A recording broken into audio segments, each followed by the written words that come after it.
अगर आप पार्टी में जा रही हैं और आपको इस चीज़ का हमेशा टेंशन रहता है तो आप ये टिप ज़रूर से फॉलो करिए। इससे आपको टेंशन भी नहीं होगी और आप ना पार्टी को एकदम अच्छे से एंजॉय भी करेंगी। तो चलिए फ्रेंड, वीडियो को शुरू करते हैं। टिप्स का फ़ायदा उठाइए।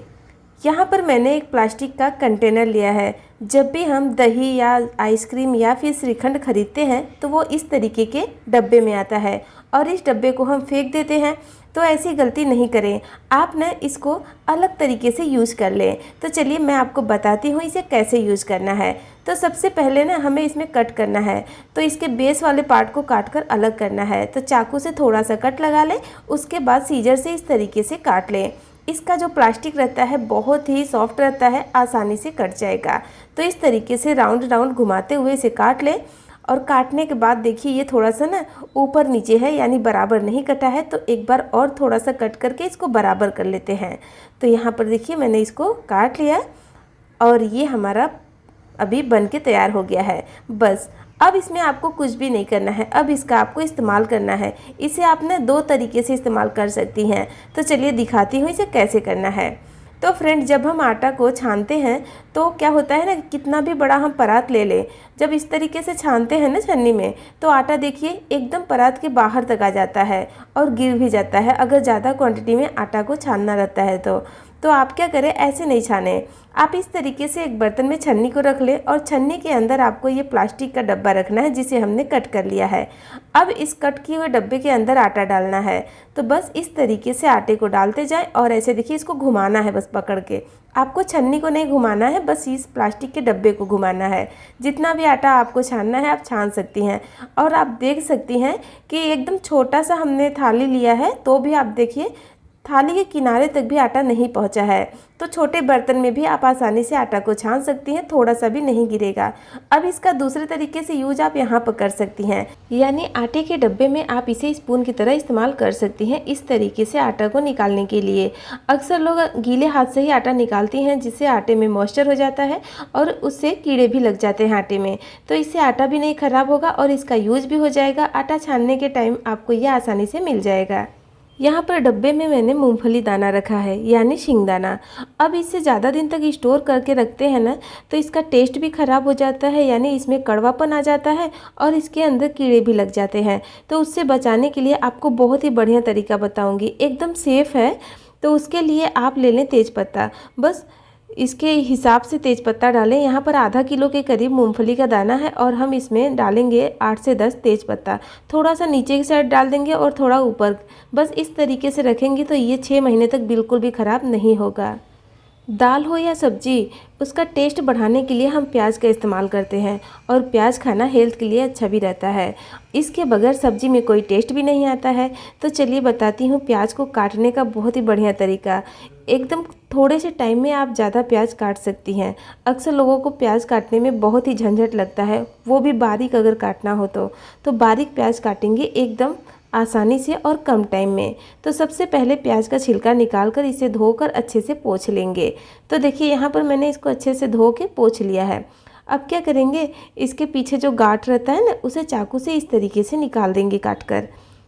अब प्याज को ऐसे हमें रखना है और देखिए किनारे किनारे इसके इस तरीके से छोटे छोटे लाइन की तरह कट लगाना है। जितना पतला कट लगाएंगे ना पास पास, उतना बारीक ये कटेगा। कट लगाने के बाद इसे इस तरीके से रखेंगे और ऐसे काट लेंगे। आप देख सकती हैं कि कितना जल्दी ये कट रहा है। बहुत ही आसान है फ्रेंड, आप एक बार इसे ट्राई कर लेंगी ना तो बार बार इसी तरीके से काटेंगी, पुराने सारे तरीके भूल जाएंगी। तो देखिए कोई वेस्ट भी नहीं हुआ और प्याज बारीक कट गया। अभी सब जगह बहुत ज़्यादा ठंड है और ठंड के मौसम में बच्चे जैसे तैसे करके जूता तो पहन लेते हैं मगर मोजा पहनना उनको बिल्कुल भी पसंद नहीं रहता है। तो आज मैं आपको बहुत बढ़िया ट्रिक बताऊंगी जिससे बच्चे को मोजा भी नहीं पहनाना पड़ेगा और उन्हें मोजा का पूरा फ़ायदा भी मिलेगा, यानी उनको गर्माहट भी मिलेगी मोजा वाला। तो उसके लिए सबसे पहले आप ना जो जूता उनको पहनाने वाली हैं उसके अंदर के सोल को निकाल लीजिए। उसके बाद आप सोल को मोजा के अंदर डाल दीजिए। जो मोजा आप उनको पैर में पहनाने वाली है ना, उस मोजे को आप जूते के सोल में पहना दीजिए इस तरीके से। तो दोनों सोल में हमें दोनों मोजा को पहना देना है। फ्रेंड, आपसे एक रिक्वेस्ट है, वीडियो पसंद आएगा ना तो लाइक कर दीजिएगा, दोस्तों के साथ शेयर भी करिएगा ताकि इन सारे टिप्स का फ़ायदा उनको भी मिले और चैनल पर पहली बार आए हैं ना, तो चैनल को सब्सक्राइब ज़रूर से कर लीजिएगा हमसे जुड़े रहने के लिए। अब इस सोल को हमें इस तरीके से जूते में लगा देना है मोजे के साथ, ऐसे देखिए। बस इसके बाद आप बच्चे को पहना दीजिए, उनको बहुत ही अच्छी गर्माहट मिलेगी और उनका शूज अगर थोड़ा बहुत चुभता है ना, तो वो भी प्रॉब्लम ख़त्म हो जाएगा। ट्राई करके देखिएगा, पसंद आएगा। जब हम फ्रूट को धोकर बास्केट में लगा देते हैं, उसके बाद एक प्रॉब्लम हमेशा होती है। क्या होता है ना कि इस तरीके से हम फ्रूट को रख देते हैं, उसके बाद ना आपने नोटिस किया होगा कि छोटी छोटी मक्खियाँ होती हैं, बहुत ही बारीक होती हैं, वो फ्रूट के ऊपर घूमने लगती हैं। ज़्यादातर पके हुए फ्रूट के ऊपर, जैसे केला, पपैया, अंगूर वगैरह रहता है ना, उसके ऊपर ज़्यादा घूमती हैं। तो उससे ना फ्रूट वापस से गंदा हो जाता है और बच्चों की आदत रहती है वो बास्केट में से फ्रूट लेते हैं और तुरंत खा लेते हैं। तो आप क्या करें कि वो नहीं आए, उसके लिए एक टिश्यू पेपर ले लें। टिश्यू पेपर में विनेगर डालकर इस तरीके से बास्केट के अंदर रख दीजिए। फ्रूट में कई जगह पर इसे रख दीजिए, मतलब 2-3 जगह पर, अगर ज़्यादा मक्खियाँ हैं तो। बस इसके बाद आप देखेंगी मक्खियाँ इनके ऊपर बिल्कुल भी नहीं मंडराएंगी और आपका फ्रूट गंदा नहीं होगा। ये टिप सभी लेडीज़ के लिए बहुत ज़रूरी है। तो फ्रेंड, जब हम पार्टी में जाते हैं तो लंबे टाइम तक रहते हैं और पार्टी में जाने से पहले हम हैवी कपड़े भी वेयर करते हैं ताकि अच्छा लगे, मगर इतना हैवी रहता है कपड़ा और पार्टी में भीड़ भाड़ होने की वजह से गर्मी भी लगती है, जिससे अंडर आर्म्स में पसीना होने लगता है। पसीना की वजह से वहाँ का जो जगह है, कपड़ा है, पूरा गीला हो जाता है, जो देखने में बहुत ख़राब लगता है, मतलब अच्छा नहीं लगता है।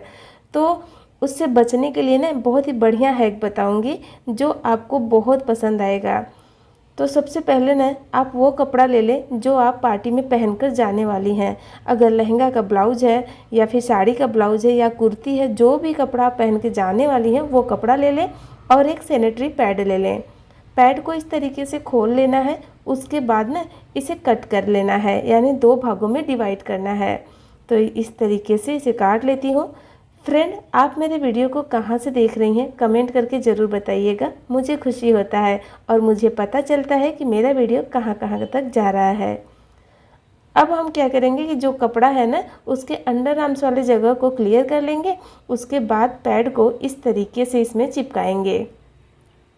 इससे आपको बिल्कुल भी प्रॉब्लम नहीं होगा, बल्कि आपको अच्छा लगेगा और जो पसीने से कपड़ा गीला हो जाता है ना, वो भी नहीं होगा। यहाँ पर आपको ध्यान रखना है, जो कटा वाला हिस्सा है ना, बीच वाला, वो थोड़ा मोटा रहता है, तो उसे आपको ना नीचे की साइड करना है और जो पतला वाला साइड का हिस्सा है ना, उसे बाह की साइड करना है। इस बात का ध्यान रखिएगा। अब इसी तरीके से दोनों बाह पर हमें लगा देना है। उसके बाद ना इसे सीधा कर लेंगे और सीधा करने के बाद इसे ऐसे खोलेंगे और इसके ऊपर डालेंगे कोई भी टेल्कम पाउडर। पाउडर डालने से ना पसीना भी नहीं आएगा उतना और अच्छी सी खुशबू भी आएगी और आपको ईचिंग वगैरह भी नहीं होगा। तो आप पाउडर डाल सकती हैं, अगर आपको नहीं अच्छा लगता है तो नहीं डालें तो भी चलेगा। आप इसी तरीके से ना ब्लाउज़ में भी इसे लगा सकती हैं। तो इस तरीके से देखिए, मैं आपको ब्लाउज़ में भी लगाने का तरीका दिखा देती हूँ। बस ऐसे चिपका दीजिए, ये बहुत ही अच्छे से फिक्स हो जाता है, बिल्कुल भी नहीं निकलता है। माचिस का इस्तेमाल तो सबके घर में होता है। गैस नहीं जलाते हैं, मगर मंदिर में दिया जलाने के लिए माचिस का ही इस्तेमाल करते हैं। मगर आपने देखा होगा कि ठंड के दिनों में कोहरा बादल होने की वजह से माचिस एकदम सौगी हो जाता है, यानी एकदम नरम हो जाता है, जिसकी वजह से जल्दी से जलता नहीं है। और सेम प्रॉब्लम बारिश के दिनों में भी होता है। तो माचिस को रखने का तरीका भी बताऊंगी और इसे कैसे जलाएं जिससे ये आसानी से जल जाए। और एक और बढ़िया तरीका बताऊंगी जिससे माचिस जलाते टाइम आपका टाइम भी बचेगा। तो फ्रेंड, यहाँ पर मैंने ना माचिस का खाली बॉक्स लिया है, तो इसके ऊपर वाले पार्ट को हम ले लेंगे और साइड में जो ये मसाला वाला पार्ट है ना, इसे काट कर अलग कर लेंगे, क्योंकि हम इसी के ऊपर माचिस को जलाते हैं। अब हम लेंगे एक प्लास्टिक का ढक्कन और ढक्कन में लगाएंगे टेप। यहाँ पर मैं सेलो टेप का इस्तेमाल कर रही हूँ, आप इसके जगह पर ना डबल साइड टेप भी ले सकती हैं, अगर वो है तो ज़्यादा अच्छा है। सेलो टेप को कैसे इस्तेमाल करना है वो भी बताती हूँ। देखिए, इस तरीके से चिपकाइएगा, एक किनारे को ऐसे चिपका दीजिएगा, फिर दूसरे किनारे को इस तरीके से फोल्ड करके चिपका दें। देखिए, कुछ इस तरीके से। अब इसके ऊपर हम ये जो कटे हुए माचिस के बॉक्स है ना, इसको लगा देंगे ऐसे। बस इतना ही करना है। अब इसे रखेंगे साइड में और लेंगे इस प्लास्टिक के डब्बे को, जिसका ये ढक्कन है ना, वही डब्बा लेना है और इसके अंदर सारे माचिस के बॉक्स को डाल देंगे। अब इसी से इसको बंद भी कर देंगे। और देखिए अब ऐसे रखेंगे ना तो माचिस बिल्कुल भी नरम नहीं होगा, एकदम आसानी से जल जाएगा, चाहे वो बारिश का मौसम है या फिर ठंड का मौसम हो। चलिए अब इसको जलाने का तरीका भी बताती हूँ। अगर आप बॉक्स से नहीं जलाना चाहती हैं या फिर बॉक्स में नहीं जल रहा है ना, तो एक ऑप्शन यहाँ पर भी रहेगा, आप यहाँ पर भी माचिस को आसानी से जला सकती हैं। तो आप देख सकती हैं कितना अच्छे से माचिस जल गया है ना। तो चलिए अब बताती हूँ कि माचिस जलाते टाइम कैसे बचेगा। आप बोलोगे कि माचिस जलाने में टाइम कितना लगता है, जो टाइम बचाने की बात हो रही है ना, मगर मैं आपको बहुत ही इंपॉर्टेंट चीज़ बताऊँगी जो बहुत ज़रूरी है।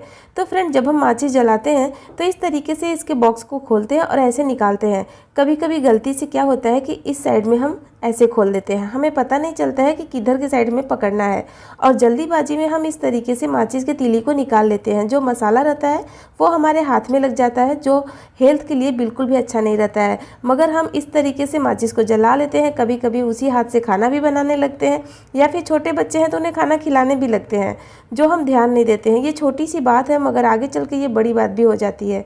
तो आप क्या करें ना, माचिस के बॉक्स पर इस तरीके से शाइन बना दें, एक साइड में प्लस और दूसरे साइड में माइनस। अब क्या करना है कि प्लस के साइन में इस तरीके का रहेगा और माइनस के साइन में ये जो मसाला वाला साइड है ना वो रहेगा। अगर आपको ये थोड़ा प्रॉब्लम हो रहा है तो आप ऐसे भी बना सकती हैं। मसाले वाले साइड में ऐसे देखिए सर्कल बना दे, यानी गोला आकार कर दे, और जो पीछे का साइड रहता है ना उसमें इस तरीके से देखिए स्टिक बना दे, यानी खड़ी लाइन। तो इससे आपको पता चल जाएगा कि इधर के साइड नहीं, हमें इधर के साइड इसे पुश करना है, और आसानी से आप सीधे साइड में खोल सकती हैं और आपको चेंज भी नहीं करना पड़ेगा, जिससे आपका टाइम भी बचेगा। चलिए आगे देखते हैं क्या है। यहाँ पर मैंने चकला और बेलन लिया है। फ्रेंड, जब हम रात को खाना बना लेते हैं तो किचन की बहुत अच्छी क्लीनिंग करते हैं, ताकि हमें ना सुबह में एकदम साफ़ सुथरा किचन मिले, और उसके साथ हम चकला बेलन को भी साफ़ करके रखते हैं, धोकर सुखा कर रख देते हैं।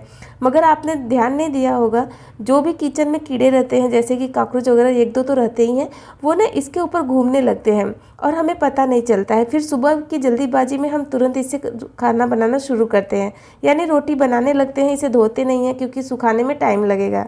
तो आपने रात को जब ये सूख जाए धोने के बाद, तो आप इस तरीके से एक पॉलीथीन में करके रखें। इससे नहीं इसके ऊपर कीड़े मकोड़े भी नहीं जाएंगे, कॉकरोच छिपकली कुछ भी नहीं जाएगा, और आपका बेलन और चकला दोनों एकदम साफ़ रहेगा। और सुबह उठते ही आप खाना बनाना शुरू कर सकती हैं, आपको इसे धोने की ज़रूरत नहीं पड़ेगी। इसी तरीके से अपने चॉपिंग बोर्ड को भी आप रख सकती हैं, ज़्यादा अच्छा रहेगा। मसालेदानी का इस्तेमाल तो किचन में होता ही है फ्रेंड, इससे ना हमारा बहुत सारा टाइम बच जाता है, एक साथ सारे मसाले मिल जाते हैं। मगर ना इसको यूज़ करने का सही तरीका आपको बताऊंगी, जिससे आपको इसे बार बार साफ़ भी नहीं करना पड़ेगा और आपका मसालेदानी हमेशा क्लीन रहेगा। तो जब भी आप इसमें मसाले रखें ना, उससे पहले आप क्या करें, इसके बेस में ऐसे नहीं छोड़ें। ऐसे रहता है तो जो हल्दी पाउडर मिर्ची पाउडर रहता है ना, उसका दाग हो जाता है इसमें, क्योंकि थोड़े बहुत मसाले इसके अंदर भी गिर जाते हैं। तो आप जब भी इसमें मसाला रखें उससे पहले ना आप इस तरीके से देखिए इसके बेस में एक पेपर बिछा दें। यहाँ पर मैंने टिश्यू पेपर लिया है, आप कोई भी प्लेन पेपर या न्यूज़पेपर भी ले सकती हैं। सर्कल शेप में उसको शेप दे दें और इस तरीके से इसमें लगाकर फिर सारे मसाले आप रख दीजिए। आपका जो मसालादानी है वो लंबे टाइम तक साफ़ रहेगा और देखने में अच्छा भी लगेगा। जब भी आप इसे यूज़ करेंगे ना, तो जो मसाले गिरेंगे ना, तो वो टिश्यू पेपर के ऊपर गिरेगा। जब भी आपको गंदा लगेगा, आप सारे कटोरी को निकाल कर टिश्यू पेपर को चेंज कर दीजिएगा, बिना धुले ये एकदम अच्छे से क्लीन रहेगा। यहाँ पर मेरे पास एक थर्माकोल का टुकड़ा पड़ा था, तो मैंने इसको फेंकने से अच्छा समझा कि इसे एक अलग तरीके से यूज़ कर सकते हैं, और इतना बढ़िया मैंने यूज़ किया ना कि मैं आपको शब्दों में बता नहीं सकती हूँ, आप खुद देख लीजिएगा। बहुत ही बढ़िया यूज है इसका, अगर आपको भी ज़रूरत होगा तो ज़रूर से यूज़ करिएगा। तो फ्रेंड, हमें लेना है सेलो टेप, और सेलो टेप को ना इस तरीके से हमें चिपकाना है। इसमें देखिए दोनों किनारे को फोल्ड करके अंदर की साइड चिपकाएंगे ऐसे, ताकि ऊपर के साइड से भी ये चिपक जाए। तो यहाँ पर एक लाइन में मैंने चिपका दिया है, अब दूसरे लाइन में भी चिपका देती हूँ ताकि ये थोड़ा सा मजबूत रहे। अगर आपके पास डबल साइड टेप है ना, तो आप उसे चिपका लीजिएगा, इतना तामझाम नहीं करना पड़ेगा, बस उसे काट कर चिपका दीजिएगा।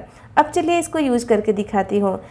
तो यहाँ पर देखिए दरवाजे में इस तरीके का स्टॉपेज लगा है, मगर दीवार में जो स्टॉपेज था वो ख़त्म हो गया, मतलब टूट गया। तो ये देखिए होता ये है कि जब हम दरवाजे को पूरी तरीके से खोलते हैं ना, तो ये दीवार में टकराता है, जिसकी वजह से यहाँ पर निशान हो गया, यानी दीवार टूटने लगा। इसी तरीके से दरवाजे के हैंडल के पास भी होता है। अगर हैंडल बाहर रहता है ना, तो दरवाज़ा जो है वो टच होता है दीवार में, और हैंडल की जगह पर भी दीवार में निशान हो जाता है। तो उस जगह पर भी आप इसे इस तरीके से चिपका दें। उसके बाद जब दरवाज़ा खुलेगा तो दीवार में नहीं जाएगा। इस तरीके से देखिए इसमें टच होगा, जिससे दीवार बिल्कुल भी ख़राब नहीं होगी। तो आपको जहाँ पर ज़रूरत हो वहाँ पर इसका इस्तेमाल कर सकती हैं इस तरीके से। यहाँ पर मैंने एक बॉक्स लिया है, ये बटर का बॉक्स है, जो छोटे छोटे क्यूब वाले बटर आते हैं ना, उसका बॉक्स है। अब ये इतने अच्छी क्वालिटी है ना, मतलब ज़्यादा ख़राब भी नहीं है, ठीक ठाक है। तो मैंने इसको एक अलग तरीके से यूज कर लिया, आप भी करके देखिएगा। तो इसके अंदर जो पेपर था उसे हमें निकाल देना है। उसके बाद ना इसे अच्छे से धोकर पोंछ लीजिएगा। फिर इस तरीके से देखिए अपने बिंदी के पत्ते को ऐसे इसमें अरेंज करके रख सकती हैं। अगर कहीं बाहर जा रही हैं, पार्टी में जा रही हैं, या फिर कहीं आपके रिलेशन में शादी है और वहाँ आप जा रही हैं, तो उसमें भी आप इस तरीके से इसमें रख कर लेके जा सकती हैं। बहुत ही अच्छे से ऑर्गेनाइज रहेगा, इधर उधर बिखरेगा नहीं। नॉर्मली हम जब बिंदी को ऐसे ही ड्रॉ में रखते हैं तो पूरे ड्रॉ में फैल जाती है। अगर इस तरीके से करके रखेंगे तो ज़्यादा मैसी नहीं होगा। यहाँ पर ना देखिए ग्राइंडर जार में चटनी और मसाले नहीं पीसेंगे, पहले पानी पीसेंगे। अब सोच रहे हैं पानी को कौन पीसता है ना, चलिए मैं आपको करके दिखाती हूँ। तो देखिए मैंने पानी को पीस लिया है। अब इसे मैं खोल कर दिखाती हूँ क्या हालत हुई है। ये देखिए जो पानी है ना, वो देखिए ढक्कन पर भी लग गया है। अगर हम चटनी मसाला पीसते हैं ना, तो सेम ऐसा ही होता है। जितना जार में होता है उतना ढक्कन पर भी होता है, और हमें ढक्कन को भी बार बार धोना पड़ता है, जिसकी वजह से ढक्कन का जो रबर है वो भी ख़राब हो जाता है, जल्दी ढीला हो जाता है। तो जब भी आपको मसाला पीसना हो या फिर चटनी बनाना हो, तो आप ये काम ज़रूर कर लें। उसके लिए एक पॉलीथीन ले लें और पॉलीथीन को इस तरीके से फोल्ड कर लें, मतलब कोन के जैसा बना लेना है। फ्रेंड आपसे एक रिक्वेस्ट है, वीडियो पसंद आएगा तो लाइक कर दीजिएगा, और हमसे जुड़े रहने के लिए चैनल को सब्सक्राइब करके बेल आइकन को क्लिक कर दीजिएगा, ताकि आपको मेरे अगले वीडियो का नोटिफिकेशन आपको सबसे पहले मिले।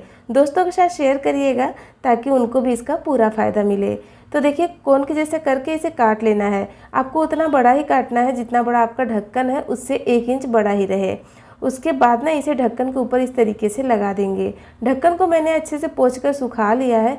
अब क्या करेंगे, इसे जार के ऊपर लगाएंगे। तो जो भी आप जार में पीसने वाली है उसे डाल दीजिएगा, उसके बाद ढक्कन को बंद कर दीजिएगा। अब मैं आपको इसको पीस कर दिखाती हूँ। तो जब इसे पीसेंगी ना, तो जो चटनी और मसाला ढक्कन में लगता था ना, वो नहीं होगा, क्योंकि देखिए मैंने इसको पीस लिया है और जो पानी था वो देखिए इस पॉलीथीन के ऊपर लग गया है। तो बस पॉलीथीन को इस तरीके से हटा दीजिए, और देखिए बिल्कुल भी इसमें नहीं लगा है पानी। इसी तरीके से आप चटनी और मसाला बनाएंगे ना, तो वो भी नहीं लगेगा, और आपका काम भी आसान हो जाएगा। इसे बार बार धोना भी नहीं पड़ेगा। यहाँ पर मैंने दूध लिया है। अक्सर देखा होगा आपने कि ठंड के मौसम में ना दही जल्दी से नहीं बनता है। दही जमाने का बहुत ही बढ़िया ट्रिक बताऊंगी, जिससे दही एकदम आसानी से जम जाएगा और कम टाइम में भी जमेगा, आपको ज़्यादा दिक्कत नहीं होगी। तो सबसे पहले हमें दूध को बहुत अच्छे से उबाल लेना है, उसके बाद ना ठंडा कर लेना है। उसके बाद लेंगे दही जमाने का बर्तन। यहाँ पर मैं इसमें दही जमा रही हूँ, आप ना कोई भी स्टील का बर्तन भी ले सकती हैं। अब इसमें 1 चम्मच दही डालकर इस तरीके से बर्तन में स्प्रेड कर देंगे। अच्छे से फैला देना है और कुछ भी नहीं करना है, बस इस तरीके से देखिए ऐसे। तो अगर ज़्यादा दही जमाना है तो ज़्यादा दही का इस्तेमाल करें। तो देखिए मैंने इसको अच्छे से फैला दिया है। अब इसमें हम दूध को डालेंगे। ध्यान रखना है आपको, दूध ज़्यादा गर्म नहीं होना चाहिए, बस गुनगुना दूध लेना है, मतलब उंगली डालने पर सहन हो जाए, बस इतना ही गर्म दूध लेना है। हल्का गर्म भी रखना ज़रूरी है, क्योंकि हल्का गर्म रहेगा तभी दही एकदम परफेक्ट और जल्दी जमेगा। बस इसे ढक कर आपने इसे 6 से 7 घंटे के लिए रख दीजिए। एकदम अच्छे से थक्केदार दही जमकर तैयार होगा। यहाँ पर मैंने मोबाइल लिया है। जब भी हम मोबाइल का इस्तेमाल करते हैं, अक्सर किचन में ना कुछ नया रेसिपी बनाते हैं तो हम मोबाइल से ही देखते हैं। तो होता क्या है कि इस तरीके से इसे खड़ा करना मुश्किल हो जाता है, और हर किसी के पास मोबाइल स्टैंड नहीं रहता है। छोटे बच्चे भी अगर देखते हैं कुछ वीडियो वगैरह, तो वो एकदम हाथ में लेकर आँख के पास रख कर देखते हैं, जिससे उनकी आँखें भी ख़राब हो जाती है। तो आप ना इस तरीके से इसको रख सकती हैं, मतलब स्टैंड की तरह यूज कर सकती हैं। एक और तरीका है, उसे भी आप ट्राई करके देखिएगा। तो देखिए चश्मे को बस इस तरीके से फोल्ड करके उसके फ्रेम के ऊपर इसे रख देना है और देखिए बहुत ही अच्छे से ये मोबाइल स्टैंड का काम करेगा और मोबाइल चलाना भी आसान हो जाएगा। बच्चों के नज़र से थोड़ी सी दूरी पर अगर मोबाइल रहेगा तो उनका आँख खराब होने का कम चांस रहता है। अगर आपके पास चश्मा नहीं है तो आप ना क्या करें, इस तरीके से देखिए जो सेलो टेप का रिंग रहता है उसे रख दें और उसमें भी इस तरीके से मोबाइल को खड़ा कर दें। इससे आप छोटे स्क्रीन में देख सकती हैं। अगर आप चश्मे पर रखेंगी तो बड़ा स्क्रीन हो जाएगा। तो आपको जो आइडिया अच्छा लगेगा उसे ट्राई करिएगा, मगर बच्चों को उनकी आँखों से काफ़ी दूर रखिएगा मोबाइल को, जिससे उनकी आँखें नहीं खराब हो। आप ज़रूर से ट्राई करिएगा, पसंद आएगा। यहाँ पर ना देखिए डोर में जो ये कड़े लगे रहते हैं ना, जहाँ पर जॉइंट रहता है, ये देखिए ऐसे, तो अक्सर इसमें से आवाज़ आने लगता है। जब इसमें से आवाज़ आता है ना तो बहुत ही ख़राब लगता है और बोलते हैं कि दरवाजे में से आवाज़ आना अच्छी बात नहीं होती है। तो इस आवाज़ को बंद करने का बहुत ही बढ़िया तरीका बताती हूँ। उसके लिए ना आप ले लें वैसलीन। वैसलीन तो सबके घर में रहता है फ्रेंड, बस थोड़ा सा वैसलीन हाथ में लगा लें और इस तरीके से देखिए उंगली की मदद से आप इसके ऊपर लगा दीजिए। बस ऐसे ऐसे लगाएंगे ना तो जो वैसलीन है ना वो इसके जॉइंट पर पहुंच जाएगा, उससे ना इसका आवाज़ बंद हो जाएगा। थोड़ा सा और ट्रिक करना है, उसे भी आप देख लीजिएगा। तो सारे में हमें इसे इस तरीके से लगा देना है। एक साइड से लगाने के बाद, मतलब बाहर से यहाँ पर मैंने इसमें लगा दिया है। अब क्या करेंगे ना, अब इसमें ही लगाएंगे अंदर की साइड से भी। अंदर की साइड से अगर लगा देंगी ना तो ज़्यादा अच्छा लगेगा, मतलब दोनों साइड से लगेगा तो ये एकदम स्मूथ चलने लगेगा। अगर आपका दरवाज़ा हैवी चल रहा है ना तो वो भी प्रॉब्लम ख़त्म हो जाता है। तो देखिए वैसलीन को हमने लगा दिया है। अब एक काम और करना है कि जो दरवाज़ा है ना उसे ना कम से कम 4 से 5 बार खोलें और बंद करें। ऐसा करने से जो वैसलीन है वो अंदर तक चला जाएगा और जो आवाज़ आ रहा था वो बंद हो जाएगा। उसके बाद कभी भी आवाज़ नहीं आएगा। यकीन मानिए फ्रेंड, ये बहुत ही यूज़फुल है। मैं इसे खुद यूज़ की हूँ, मुझे पसंद आया। आपको कैसा लगा कमेंट करके ज़रूर बताना। जब हम पपाया लेकर आते हैं तो हम सोचते हैं कि एकदम तैयार और पका हुआ पपाया ले लें और एक थोड़ा सा कच्चा, जिससे अगले दिन ये पक जाएगा। मगर होता ये है कि ठंड के दिनों में ये जल्दी पकता नहीं है और हम वेट करते रह जाते हैं। कभी कभी तो ये ख़राब भी हो जाता है। तो इसे जल्दी पकाने के लिए आप इसे ना न्यूज़पेपर में इस तरीके से रैप करके रख दें। इससे ना ये जल्दी पक जाता है। आपने देखा होगा कि दुकान वाले इसे इस तरीके से ही रखते हैं, जिससे ये जल्दी पक जाता है। और ये वाला जो पपीता है ना ये बहुत अच्छे से पक गया है और आप देख सकती हैं कि इसके ऊपर बास्केट का निशान भी हो गया है। अगर पके हुए पपीता को हम इस तरीके से बास्केट में रखते हैं ना तो इसके ऊपर निशान हो जाता है ऊपर से, और अंदर से ये बहुत ज़्यादा दब जाता है, जिससे ये ख़राब हो जाता है। तो पके हुए पपीता को आप इस तरीके से टोकरी में नहीं रखें। आप थोड़ा सा न्यूज़पेपर ले लें, लंबाई में इस तरीके से फोल्ड कर लें। उसके बाद ना इसे इस तरीके से गोलाई में कर लें। फिर जो टोकरी में आप रखें हैं पपीता को, उसमें न्यूज़पेपर को रखें और उसमें ना इस तरीके से पपीता को खड़ा करके रखें। इससे पपीता दबेगा नहीं और ख़राब भी नहीं होता है। दोस्तों वीडियो देखने के बाद दोस्तों के साथ शेयर ज़रूर करिएगा। यहाँ पर मैंने बेडशीट लिया है। जब हम बेडशीट को चेंज करते हैं तो धुला हुआ जो बेडशीट हम रखे रहते हैं उसे निकालते हैं लगाने के लिए बेड के ऊपर, तो बेडशीट मिल जाता है मगर तकिया कवर नहीं मिलता है। फिर हम क्या करते हैं, जल्दीबाजी में दूसरा तकिया कवर ही लगा देते हैं, क्योंकि ढूंढने में बहुत ज़्यादा टाइम हो जाता है। तो आप क्या करें, इसे रखने का ना जो तरीका है उसे थोड़ा सा चेंज कर दें। उससे ना आपका जो बेडशीट है वो एक साथ मिल जाएगा, मतलब बेडशीट और तकिया कवर सब मिल जाएगा। तो आपके बेड पर जितने भी तकिया है उसके कवर को आप एक साथ रखें। तो उसके लिए ना एक तकिया कवर को इस तरीके से खोल लें। उसके बाद इसके अंदर जो बेडशीट है उसको और उसके साथ का जो तकिया कवर है उसे सबको इसके अंदर डाल दीजिए और उसके बाद अच्छे से फोल्ड कर लीजिए। फिर आप देखेंगे कि सब एक साथ रहेगा। जब भी आपको इसे लगाना रहेगा बस फटाफट से उठाकर आप इसे लगा सकती हैं। इससे आपका टाइम भी बच जाएगा। तो मेरे जो बेड के ऊपर तकिया है ना उस पर 4 तकिया है, तो मैंने यहाँ पर देखिए 4 तकिया कवर और एक बेडशीट को इसके अंदर डाल दिया है, और एक गोल वाला तकिया है तो उसका भी कवर मैंने इसके अंदर डाल दिया है। अब इसे जब मुझे लगाना रहेगा ना बस इसे उठाऊंगी और सारा तकिया कवर और बेडशीट एक साथ हमें मिल जाएगा, हमें ढूंढना नहीं पड़ेगा। तो आई होप ये आइडिया भी आपको अच्छा लगा होगा। ट्राई करके देखिएगा, आपको पसंद आएगा। हमसे जुड़े रहने के लिए मेरे चैनल को सब्सक्राइब जरूर से कर लीजिएगा और बेल आइकन को भी क्लिक करिएगा ताकि अगले वीडियो का नोटिफिकेशन आपको सबसे पहले मिले। यहाँ पे जो ये टेबल है ना, ये छोटा सा टेबल है, ये आसानी से हम उठा सकते हैं, मगर कभी कभी ऐसा रहता है ना कि बहुत हैवी टेबल रहता है तो हमें उसे इधर से उधर खींचना पड़ता है, और खींचने के बाद मालूम है क्या होता है, वो मैं आपको बताती हूँ। ये देखिए, जो टाइल्स है ना उसके ऊपर इस तरीके से मार्क आ जाता है, और ये मार्क ऐसे नहीं निकलता है, एकदम भारी भरकम निशान हो जाता है।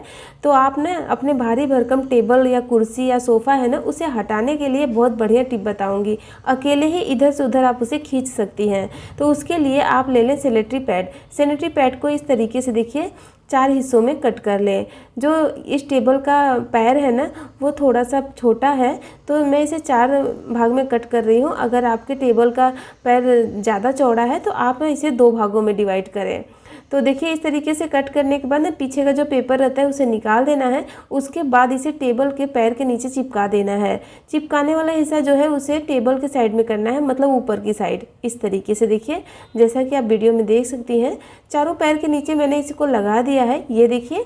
तो जब भी आप अपने घर की सफाई करती हैं और भारी भरकम फर्नीचर को हटाना मुश्किल हो जाता है अकेले, तो आप इस तरीके से पैर के नीचे इसे लगाकर और इस तरीके से खींचें। एकदम आसानी से खींच सकती हैं, और ख़ास बात यह है कि ये खींचने में तो आसान लगता ही है, साथ ही साथ कोई मार्क भी नहीं आएगा ज़मीन पर।